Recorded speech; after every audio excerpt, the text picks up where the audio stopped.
Pathian wat say la ngay ta ahin sawin ay ho ay sa piyo sa hipol Pathian wat say na sawin isang le Pathian wat say la asa nawa kunin ay ho insun Pathian ni ngay lut na at hakpihin imudo tayo thang lai ho zanin Pathian thang login ang wat sunga ipatu sun isawin nalas sa uhin milum kim ato ka tingle Pathian lobina imudo bangohin nahin nao natson dano wazon Pathian lobina na purwa nalasa sang wazon nahin nao ako na Pathian to mi hoki ka kinay na uluti nga inkuna mamliwi tin na kahin na Zam hakle tu zinwai Pathian tu Pathian ni ngai lu na tu do ina sayulin tu ni ngai zum Pathian ni ngai lu na tu do ana say kitilin tu say kitil po chom cha say da i akiha ya bese lo zin ang ai hozon na boy yu kadin cha dingle Katu say dan ni ahet yellow body guards angai ha dingin aumen akale class kila tamangin zong hong chi tiu zin hizong le I tabang tu il toman tam ki say zong le Pathian apam do ka zong ko ngai mo en ki say han lang tu ki say do ho hi ngai ha he zong le chang kha chang ni Pathian na ma sa le nasata pakai ko ikikasin na tinapang ni mahiti ka kinemi iitsunto ni na inzong pati ninegito video kinemi pati tunay digin hindi ho kangay do taong member ho in kahinizin second korin kung tsang song ile tsang kat nahi insining kati Page 221 Nunoya Aumin Corinth Nina Bunga Tsang Song Yilaka Ama Atsu Pathian Song Patna Ijan Tina Dimuha Zon Sit Hello Hill Patsu Eho Hila Zon Sia Asim Ahitai Pathian Zon Patna Ijan Tina Dimuha Zon Sit Hello Hill Patsu Eho kela zon sia si mahitai Pathian na tu atat pili ho zo sia rin pati ho pibirtit Obu poku tau na zu ingan si zingin kuting azole maksay na tau na mangding kahizingin Tutsung hin obu mite ho tau na iman pi izan ham kanal mo veti kahe na ho zalin Pathian ka thang ay no so ti patu ka hin say Pathian to say no hin isay ti lo til so ma hin Pathian ay upi lo ti pai aki hezin ijohi obumi ke ho tawna palla au lo so hi itsan ke ham tai hen na the ki le to de ha hin Pathian tu ingai ni mo to ki ro na hin HQPA ki ma ti mo hi Pathian ni ngai lu na le ngai dam na ki le ki ta wi ti HQPA ki ma ti o ka ro men sunin pakai Yesu chi na le til so ho ina sa yo ben pakai Yesu Krista chi hin ama mi mo zia chi po Pathian to go na Tia Yisin Til Tam Bihi Ihelna Alaumin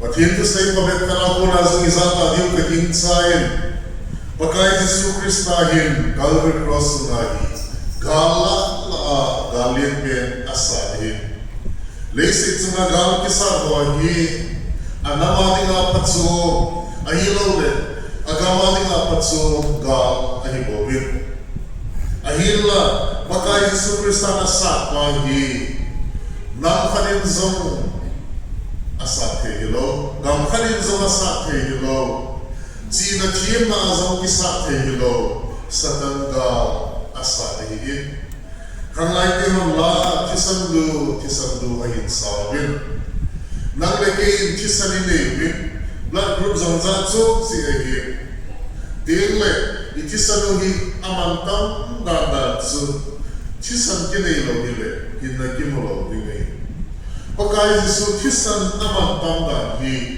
tisan Neilo pathirin tisan anaya au senpai amang taunai.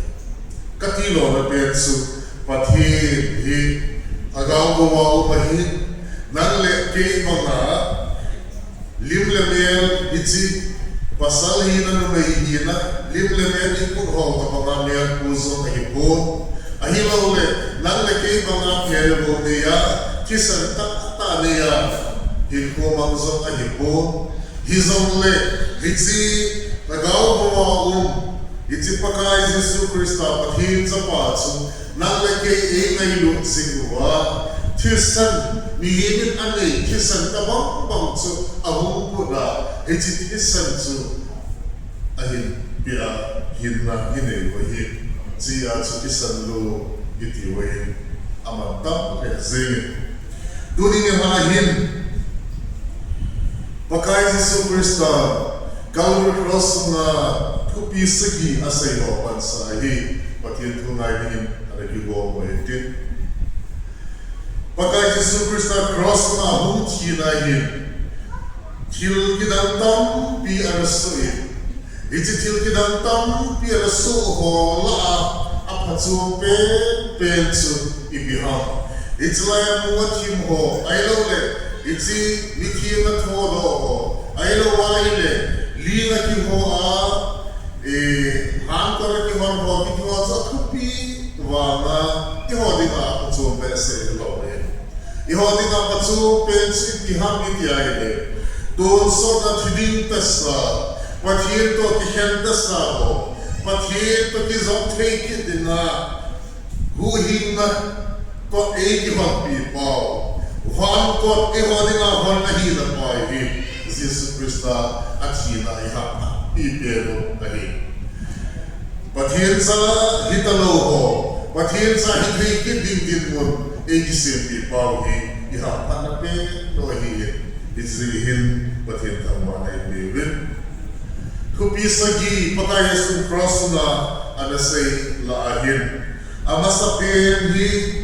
ipiham idiaile pa amaho hi ngai namin amaho hi ahet lo hi pakai Jesu cross na akihat ni hin nang le ke hile ki punten mo hi digai nang le ke hi henang hile e khat ho igaw sa digai ai lo wa hile mi ngai dam na ngai lu na pi ki mo mo ki bolding in sa on ko Nansu pakai Jesu inga atigel la, hatsom hat pathin na atigel din zongsu mihim na pathin nei ngai na mo tin til kilom lo zongsu hi hizong nei het him tin ni go bin ho hi cross na khaisa na unding patsum ga atigel lewa midang ho ngai na mithu pilo hil diu kagit sai ahila pakai Jesu abol hil ahiu ahein ahet him lo hi ahein amon pathin su koi ham ti hitsit pathin khat se nam khat pathin di ho nama aki gel wa su pathin ahet na wi ring zo lo hi ahein the dingle pathin angai lut now zam hi ahet him lo ahein dingle pathin ngai dam na hi ahet now sana angai pathin ngai dam na angai cha na pa hi sa zo hi ahein hi chun pathin ko ma pa amo hi ngai damin amo hi ahet lo hi ti hi ngai dam na anathu pi it's hi alo pi na ahein pathin ni ngai dam na I hoi laya chu hum po thei ham ti ai le a mi ngai lut na hitsi zala chu hum po thei hi pi pa hi tunin I sei lo do mo be Yesu Calvary cross na pagka Yesu asap masapir apondo masapir ni hilda kilawai. Lesi ito na ministry kapol bang kahit na mga ome sa matilo ay bang na mahita mga ome sa matilo ay tudin le alung hay na alung etiham alung hay na una chilo sa makumbo ko ay ahin la apondo masapir ni naidam na nahi. Dizi atsu Christine hi Haokip ko nahi naidam na ahi di Yesu below di kanomin. Pagka Yesu naman naidam na api na din ahin na zong at sa nahi. Tuni hini hon zong ewa ko na naidam na ipi kay na din umahi sa kainay umahi di isa yung kanomin. Sa kanaylo bihim zun naidam na apondo kay ko nahi. Bihim na ihon ko'y hamkatsu kangay kami itizivin ahin la itsu na childilo chilpalaw ka na hinbol tingle amasa azam hita mga naibola kangay ng nahin dun sa mga hinakinay ng zolo tingay kitiye condition kisime pagka Yesu man naidam na po hi unconditionally condition umlawa anay na mahiti isay na moment Yesu Bible ina dahil Matthew bung som lagi nalang ho at sun kitsi tayin salay tudo ho akimotese Peterin pakay Yesu Krista anadonge kasopi gatsuna izadwe sit na abola hile kanay ba deham tiagi ako ahi pakay Yesu Krista nadon natsu ahile Peter tsun tumve geinem tiagi alung chima umahitso ahi mama hitso kiseido hanan hile pakai sun sit hai ke kizia tsu sagive geinem ti pai pakai sun ko ma ana do bai hin Yesu Krista naidam nahi sagive mun som sagive ge nene di nahi ti na saidi hitso a literal ta asai nahi po sagive mun som sagitsu 490 tinahin. Ahin, zalila som to be ngay na milang. Agam sa naloloy na tinawang ilaw ahin. Ipiyasay na ham itiyay Psalm number 90 verse 10. Natsun. Mihikin ko asay. Kahit ko zon kumsom sagi velvet ohi at inawme. Sisi atsu Israel kain 7 iti perfect number alam ba? 70 iti apapia mihinig ko na alam. Siya sa sagi bay kunsom sagi iti hinkulhong kaya awa kong lohila naidam na piling tihi Zesu formula ahi ama zinti kanahi. Ito yun iso ko kinsa ka so ko naman sa maso di ka kinsa ko ahi wama so sina tidinga yung light tawain na to pao ay naidam pao Yesu Krista kita bang naidam na tsamkim inay di mo sa ili sa mahiti igasay na mo siya sa poin ifisimite hinga bungli sansong kung nanila na su asayahin Krista naidam na su iti sa astandala nila Krista naidam na hitabang pangasihon sa naidam na ipiti muli naidam na di takumpo pag dingahi ipay sa itong doon hubong nga zong kinaidam na ingayit sa win society zong kinaidam na ingayit sa win dingle insumzi nga zong kinaidam na ingayit sa win insum kito telo ho tere mo ka kito telo ho nupa ka kito telo ho ayun ulit Paatsa, nutsa ka kito telo ipisi kita maghihumham itiayin kinaitan na akasam si hiyatsu lekasim hoin nursery ay lawain le kezi wantiho ahin paruwa ABC ahin paruwa ba na hungkaw doy koy ma ABC aki panglohila ay lo alphabet aki panglohila graduate sa umlaway, degree la umlaway.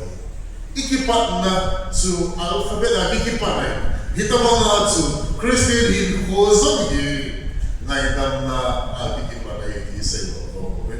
Jesus Christ na ngaydam na ama kihet si mama Jesus Christ na ngaydam na ama di nga kisana hiji akisan mo hilowa Jesus na ngaydam na ahetin si amidang ngaydam tayo su Christian hin ko alawin na hitabang Christian hin ko mang hotsun kauzang ama mga soke kipanazang na ikiyay mina tuna tilsi bolzang na ko dan tiyay Chansuna lumoy ding lumoy di saizing kero ahila chansuna lumoy di hozong di hitamang may damnale na ilo dahin ko na ilo wana na itilo hizitsun i-Christian ko manda na hoyi gel tiyo iti pepakilo iti katinwari gunin so iti itatero Zisu Krista na idam na itsen nuatsun kitsay sa zingpo iti ihonsong ibol di mo kumahi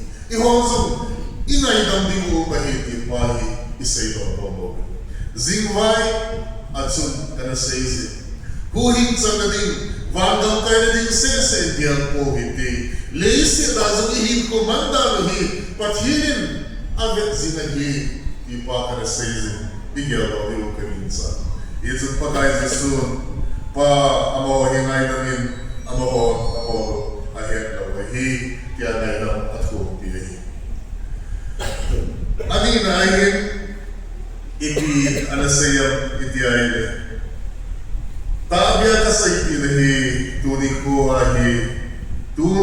ko ako nahi paang suna paradise iti din paang suna yoko nahi iti azit lang na ikende pa ako masay.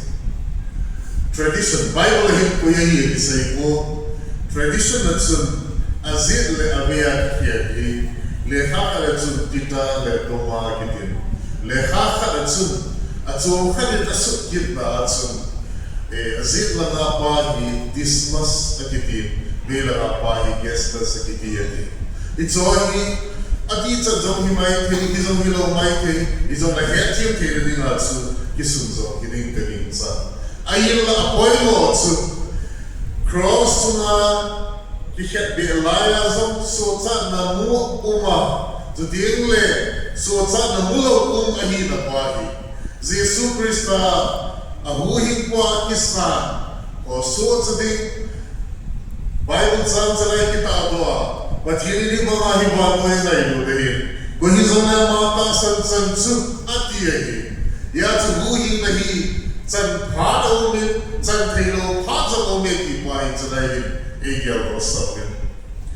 Bible team kat sun asun atsun hidi asunin ama nasay atsun ama zong hi pakai Jesu Krista cross na atay ko na atsun pangahi abela na pa atay ko mangahi ama zong Jesu tay ko na atsun ana panga ahi di says hizong le pakai Jesu cross na atusa ama sa pen pa amaho hingay namin amaho na bolo het lawahin yapundo pahi angayzin hiti masanatil suho Jesu tumatil suho abein digle aban banatil humsi ho abein so digle pakay Jesu Kristain ama kat di hozing so naidam na po niya abein hitabong bihi madinga chilhit kay hoya ipo ama pathin sa hilo ba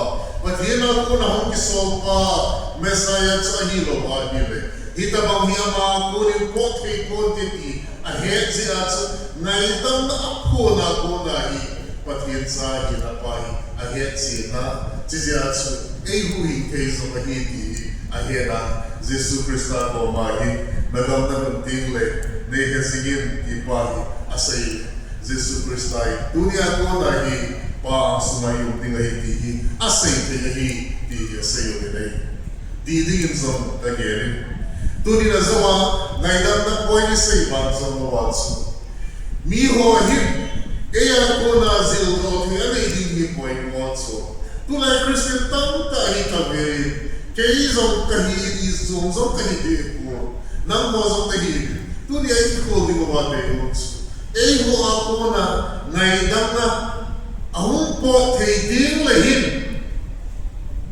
min thil khat hi pathi lini po tao amu lo thei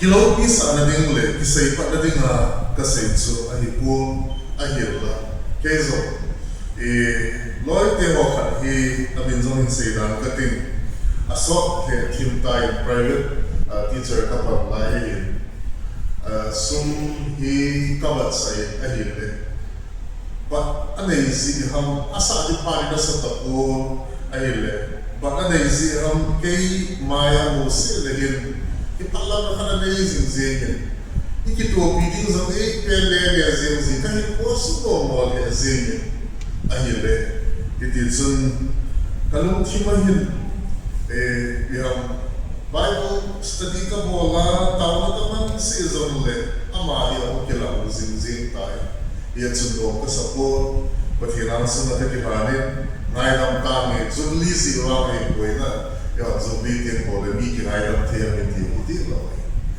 zuli na se lo a zong mi ngai lam wa so kalung thiman nai dam zing ti kanong min yam so sum the pipes ko boy ko zin ka sa zin ahi wa in kalung thiman chi ahung ki lam zi chun ni kan hi ama ko ma ka se in nei mu ti le no mo na sa zi ka he ka ti ahi mo nge ama cha sum ka sa the lo zi a chu ta ki pa lam zi ye ti in ye chun kin no mo na sa ta lo ding hi masai ki mo pom mai ki mo ti o hi isi na sombat so kanai dam tai ki nai dam ka po ki dai le ke sa na senior ma zing a hi ka to kom pi o hi loi le pai ma ka ki mo pi wa ma su zinei cha ne ta pa pi khat su mo ka zing so ami le mo de ki no zing so na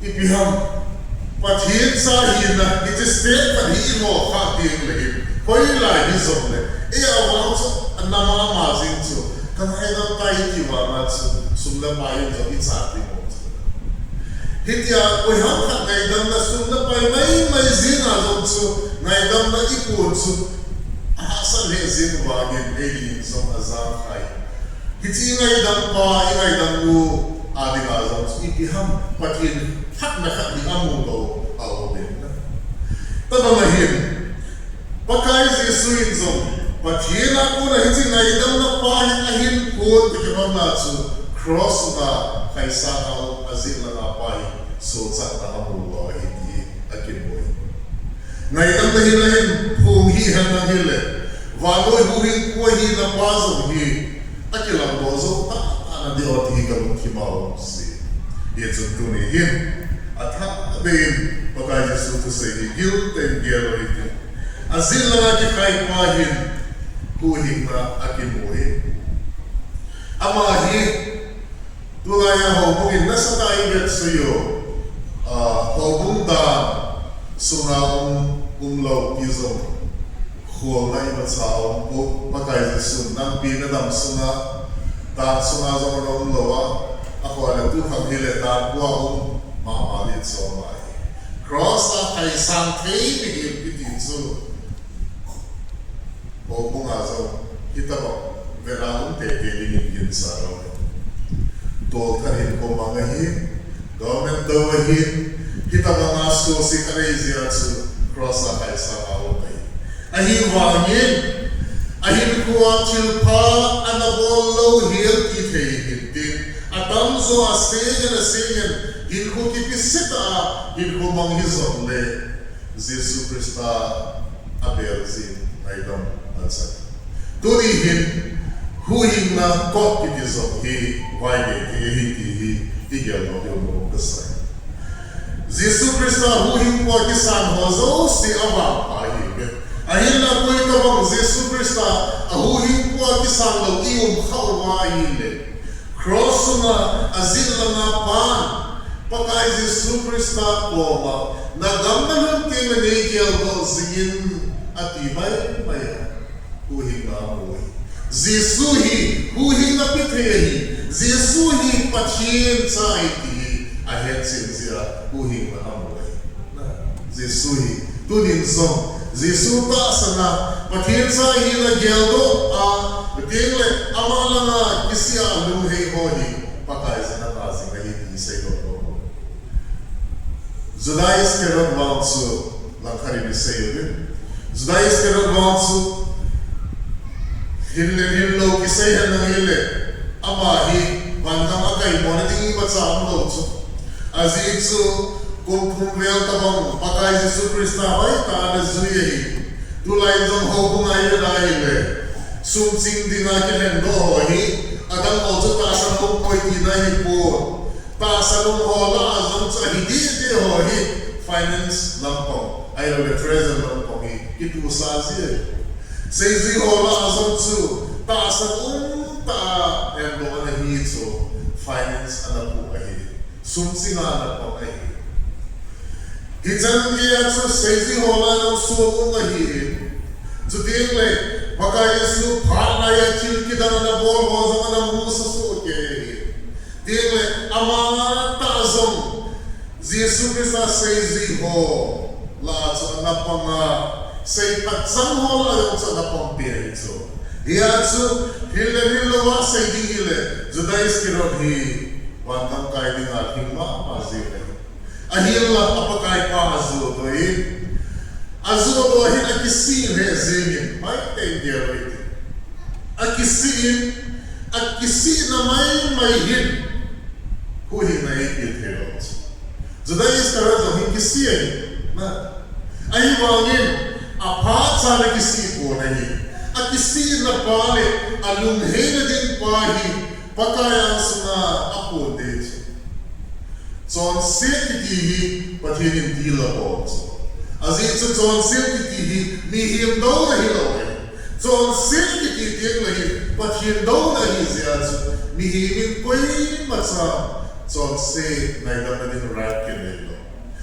Mihim ka rin ikoma so sinapunan din ang right kinelo. Pastor kahin, hobo pa o ahibin, na chonsin na uti hobo para podi hilo. Ichonsin na uti pathin ko may podi hilo. Sila yung Judais karon na bol kilsin niya. Akisi na tingle alungwa ahipo ne. Akisi na pahi patay ko mrudhan ng hile. Why they the Zole, Naidam sang in the Gati. Theologian Pabet Advancing, Amahi, Satarina Kutsahika, Naidam sang king the loading again, Naidam sang Hatsu, Pakai Jesu Christato, it's a king Azon Miral, it's in a Hazamadi Alasan say time in the sailor. His aims of the Kalum Kim Naito, Ahin, Kagianzi.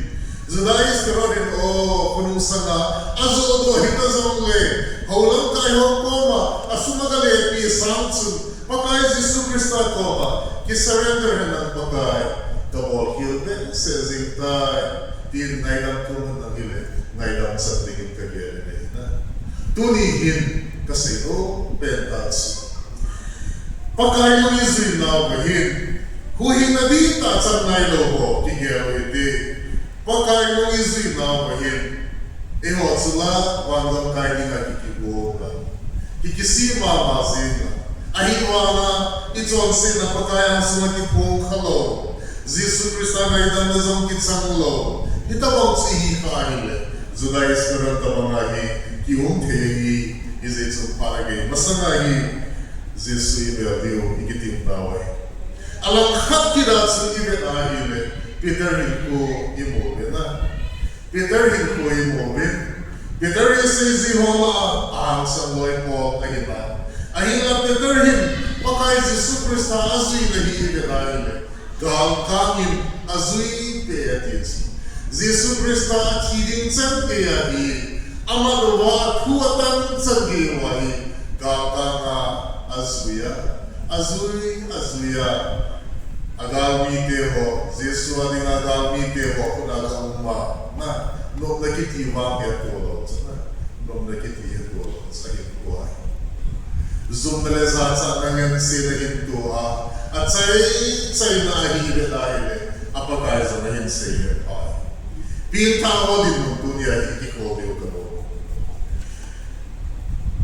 Judaïs karo di pintawa ho din mo rin koyotin Peter hi pintawa din mo rin koyotin mal kikolotin Jesu nung izi na wahi gawka mazui ikikawa tulay Christian tam ta hi keizong kasaywa nga hi keizong tsilay tukazao kaya hi nanzong nazao kaya hi ikolotin Jesu nung izi na wahin gawkangin opportunist Christian tam ta kilomots Edi nga apatsong ni nga hile Jesu nung kizuya Edi nga apatsong lau tingle Jesu hirani nga kikoy Kitarabo Iji yatsu Kate Christian katiza nang komi baki loki na o iingkiti na pasang ng mongzinsu Aka tingle Jesu miyabayna Jesu miyalilo na upa Pathin miyalikun na upa hiwa ko na ng mongzinsu Peter zong hi Jesu zui di tata na zui lo zin Gawka nga na zui zin Kumvei zin pakaya suwasay na niling hinanaw Itzun tunihin Peter Gawka nga Jesu naman na zui Hizong le pakaya Jesu Kuno nga Hangsan taman sa alon si Atsu Ahin ko pahi Aragawin ko pahi Akilero sa Restore ako kinay. Tunin zong pakinay na kinay Hiti sarman kipipahi.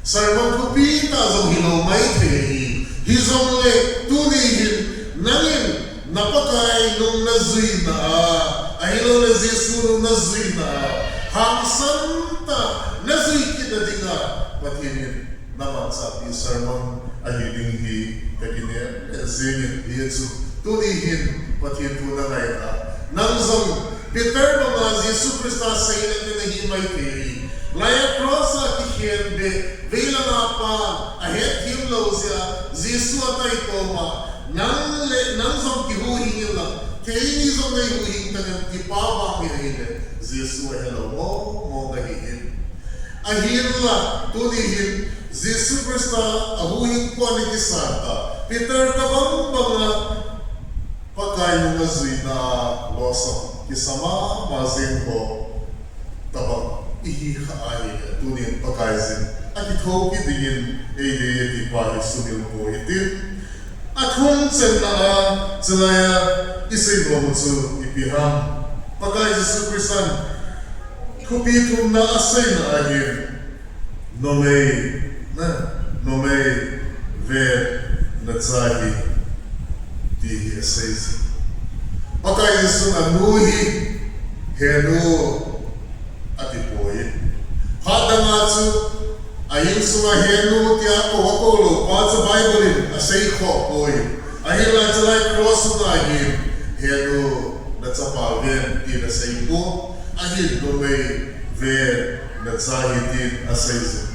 Anu azabolo hipoy ayin la pagka Yesuhi Pathin sa mo ngahin Mary now gustong hi pathin avay ahi azapi may mayahiti apotsit na din ahi bisihi asay ahi Mary sa mo at sa taahilo ba pathin sa pa Mary ahin sindo may mayahina pahi sulaya sa iyo mahin so tinle Pagka Yesu hipin dola, Joseph le Mary sa dani na omin, jizi atsu apaw lo nusang hitadinga hi, jizi atsu anule anauteho, miupahi na moko na alakpahi, ama hitading ahi jizi atsu, hizi moko na pahi, zon kuna moko na pahi, apinom si atsu, zon kuna kona zonghi, ngansi na hi, Anu ausuna pihi ipai to say him on and say. Tunin sila isay dono penunsu responsibility gear coding mo po na gear coding ipai say dono may. Pagka Yesus ang mo po na gear coding amo po na gear follow mihim kiti su pakai Jesu kangai lui ailo le pathian kangai lui ati ta ding hi thilasa kane isi achunia Jesu na ngai lu na hoya kilam thei di ham pathian na ngai lu na hoya kilam thei di ham thilne cha cha hobung sunga mo ko na nei ho chokidar ken in so pathian in hichi hi tong ding na in si hi mi dang ho su so na ko mai theu aka tin le hichina to hi kinga zing le yana na bang so mai theu Izole hizi na hi pathirin eingan si na hi mo ko na ike yana la bambi hita manatsu department na lang kai ho inso imo ko na ina aro pa no si ilo sa na manilo kinazin hadi na zo si ai khalai kezo lazil di ai lawai le kin kha si le mo ko na zo si khalai ke humpi ngan si kezo khalai Langkaya patso timpi kana pangin kinong ding zo sele mizine na ding ho kirana ding ho ayo na pas long na ding ho kilkan on zo sele kan laite lazil ding tidongi thano umbe se lazil ding banza ma to ding kam ding zo se kan laite kinan se ibol hoilo wa ile ho se kinet na fel pove ai ding dolin til na bol pove na hausit kilegi zia to hanglai lam kai hi di zo hi thalo lo hi rin chu adi ya sei unat hi zo le pathirin kato dinga e dia kato dinga e pi hi ti pa hi dok ngai hi chi responsibility na nei ho chu hi chi pathirin na pi a hi tia na gel kele pathirin na lai lo na pa pathirin na to na chu hi chi chu hi tia lumoi se na to thei ko wai Yai mo puna ikel ko hi pathi ingai na ai Jesu za mo puna yal ko in anong zuite so mo puna yal ko ingai ni hi ka sei ko mo ni hijo ko hi po in sunazo mi pa hi na mo puna yal ko di omi mi ru hi na mo po di yal ko di omi sa khan hi na mo puna yal ko di zo mai tu lai cha tam tai nu le pa cha mo puna ding do la hi Sate hofa di dolahin, sate awa di dolahin, sate si pikapo kono mamiti mai pens.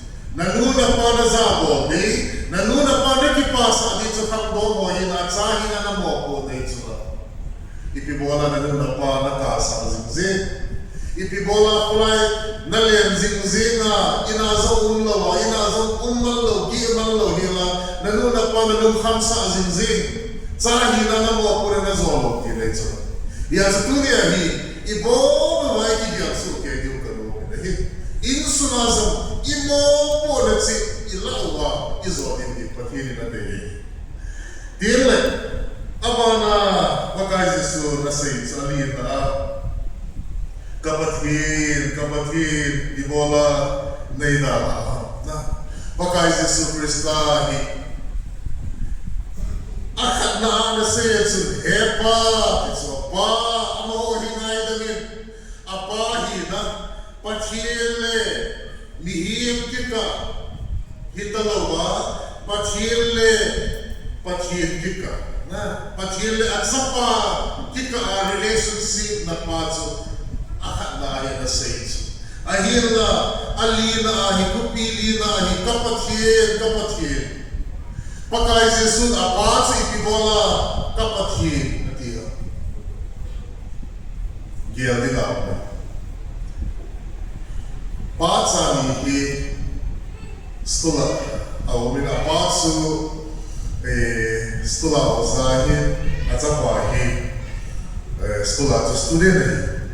Ina hepa atitsu na. Ai wangatsu stula lu tingle amalo be da fuilo skula de natsu de ati thelo so hepa ti ai thelo anu na mo pura de uzuyatsu sar ati naitsu hitama natsu pakai Jesu Kristazo hi mitson si ho azawa Bible changin sindo na wa korin korin mi teri ka bunga second korin bunga chanso mi lekha na asai ba natsu Pathian son pa na iho ulo. Pathian son pa na ipo thay na dingo watsu. Son sit na nilo hiyan patsu son siya si maitay. Italaya hi miton si ho on behalf. Miton si ho thane na patay Jesus tuwa saints. Tiziahi tilaya hi kapathian. Hizi atsu Bible team on say na watsu. Waloy le si na ati sa ho son si na zo si ahi. Apat ta atson si na ho ahi. Kuno nga atson si na ding zo si. Adama ko na atson si na ho ki khai na. Iti original sinitiyo. Mihim si na letien na angay dan paylo. Iti son si na patso. Pakay Jesu. Pwede hizong na amata asan sa sumang kalo ka. Doon solid kim lawan na iti na ding atso. Iti son si na zo si ito apu ahi ito. Miton si ho tanay atuwa si ahi si atso. Epa ahilo na pati yaman lawan ito. Tizi atso kapatid ipay amanahi na tinubin. Ahila iti ahya patid ina na amihim na zong azaw ko bin. Kapatid miton si ho tila asi hinamazong le. Apale at sa kentela wa patso. Ibola neida rahita. Mihim hina asayiwan. So, patien hina at apato at ikan gandin pahi. Adat telo hile. Patien hina at son sititi yung telo ahi. Son sititi so patien do na hizi at son sit manzu hina hetit. Yatsu pakay Jesuin amana pina din atsu achite na yait.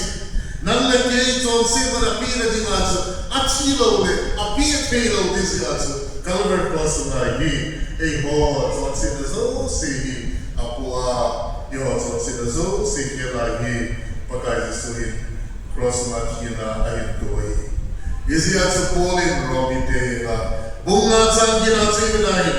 Patienin ngay lud now apot si na dingin. Son siya iumlay tawin at sa patsang katsi itawin na hitin polin romi kahinga ana sayta. Hizi atsu FEC hitehin atsu bungi tanggin tangko na atsu lungsit manataasan ba nakit na. Lungsit manataasan ba na huhingaw na hitawin. Itu nahot son paglazala hiko. Nahot all pinazala hiko iti. Iya tu kim khanin katizala katiem zala huhin na kamuhang tiya ikitang atay na loading mawatsu. Patirin angay lud zala huhin na hiyaiti o hiyaiti ihetiem tayo na dingo wahi patien tuon ilahiin. Iya tu dunia ni Jesu Krista ina huhin kuning na kisanin na. Akisanay daw zo si ium kawahin Jesus Christ ay kuhin kuhay kisanin. So sa atin yung bogong som lagu sang som tunakat na atsu pakay Jesus Christ na atsu tasanin tutile kuhin nga daw tingahitits. Jesus sa natasa na pathin sa pahiki na hera natasa na may hiloba natasa na ipihang faith ipihang taasan kiti.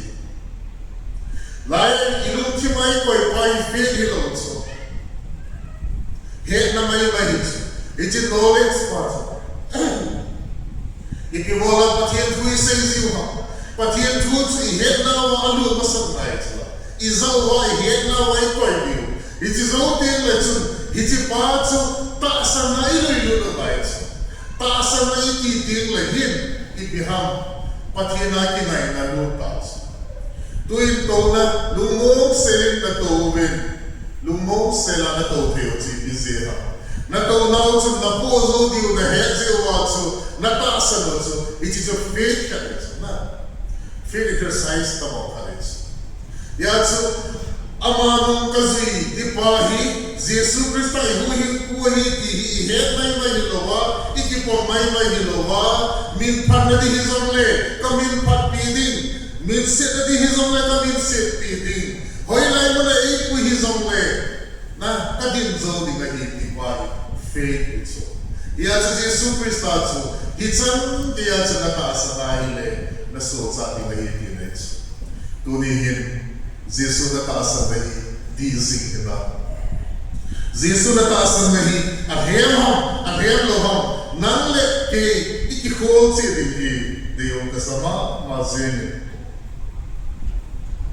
Huhi itsan na zong akaben ikolote. Tunihin, nang huhi na tsan nahi adi ikipokate, adi ikoy zong ikipokate. Kaya presenizaw na zo silva. Counselor mo, ay na speaker na sa itang penso, amasa na napilta nahi, adi ilaw hi at izigin nahi. Tunihin, adi po ikipahi, po'y man asay pati. Po'y man zo, nasay pitay robi nahi. Po'y robi kahi na. Patil hagaw le, ay ho hagaw ikikua, patil sa ay hen sa wain. Lai sa wain, kipanat halong yala kanay Jesu na ipiyahi, agilma mazin. Lesi na kipana hohi, hitsuwai kinaidiw hila, lesi na kipana umlawai. Ahila, Jesu na itewansu, lesi na hitlungda na hasa na iza umzawle, Jesu Krista ahuhin kule lempa, kisandi ta hohin, mina na itelo ka anils. Kinzong kamu thelo, nahong kaya namu thelo, ay wanga asuma na tongka umzins. Ichitsula na ina. Tunin, Jesu kinahi mo sa inkoy povite. Rongong sonsang ko zang sopalangatsu.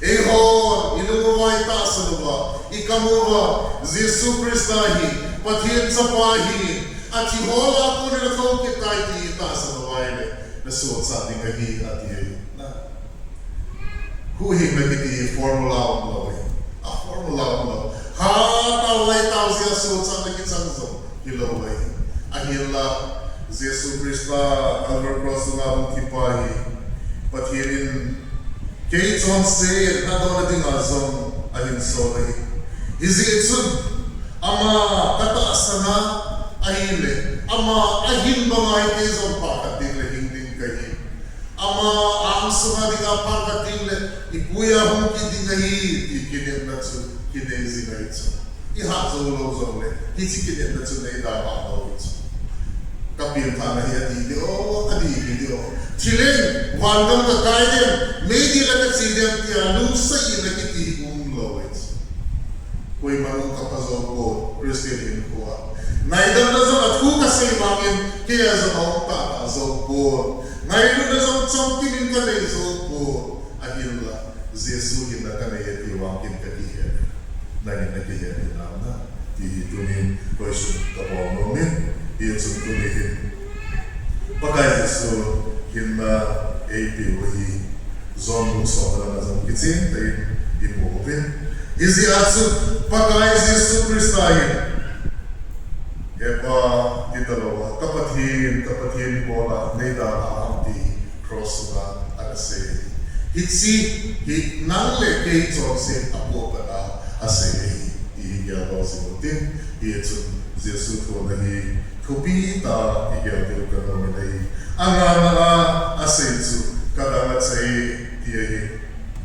hitatuina simpa tizo simpa tansa opahina Itzi kildan sini pun taasa dan sahi namasok le hagawa zong dan sahi tihi isay no agum na hin pakay Jesu akit saita it is finished at it itzi telestetai agitin pripawotsu itzi ipiyasay naham na kito nga tsam kim sela kito simbe dingong talo milimzi honzong Aziwa, wala yang kami asumo me atiwa atasi mo azi siapa beri mo talo nato asai zoke kita mungkin mo na sa teleste tayo kino ahilong le kil kitso to na zong advance payment may mahitalo kil buling sila kitso ta kari ho kitso abang kayo talo mo kita Azote tunay na mo na italo. Johnson man api chai mo mahi na pahi apon do na akit chai tai di ase. Itin doctrine hoi ta APB. Tulay ni vele hile tuil hentam taong ta. Pakai Yesus Krista mihuhing na pahi ihon ang mo geding tam taong ni kihil na o melay. Adein Seventh-day Adventist ho inibiyase wa am ho in Jesus Krista yon itasan na bangong na tasan na we ahil na amon dam zi geding ko pabel para de ovin din le saman di ko hozon kitu ta ki manglobe so sa na ki molo ahil na asayobin it is reading boarding tam pi akoy ho tutsun pagay Jesus Krista crossa akitsay tayo ki akitu ko Ailo le Roman Catholic ho, sapu hoy, asaydan ho, 7 sacraments at sagi ho, lunglut ailo le kita ta hinzui ngay kiti ho to.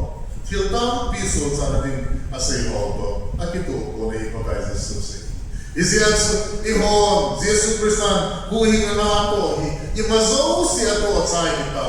Ihon, di nga bolbe, di imatsaong lo ibol di sun ipiham itiayle masarap tuidon di lo tuidon di humum pada ibol di sun itipitsi ikila idon di tabang bagatsu huhin na patay sa ipihi ikisanding ititsu iya ibol di sun na hinapay sulayin akimunin at sa ina pathin na hepa diyaman kids. Akipan na hepa pa mahoy ngay na minatibang bangin itzulay at say na so pa kalagaw na kula kapi na pathin ko maaragaw apa ko maaragaw api na itsi alaming doctrine isarang kalimutheyo vetsana di Unitarian ho pagkay Jesus Krista ama hit adidia UPC Hoy, Trinity niya pong COVID, amo hi sabelis kiti happy way, ama teaching niya sa iyo. Ihola asam sabelitism teaching isaram katsi iyo motso. Papadawin sa papadawin, agawin papadawin tiya pangloy iyo motso. Na doctrine kiti ta siya kolism ingos kayo.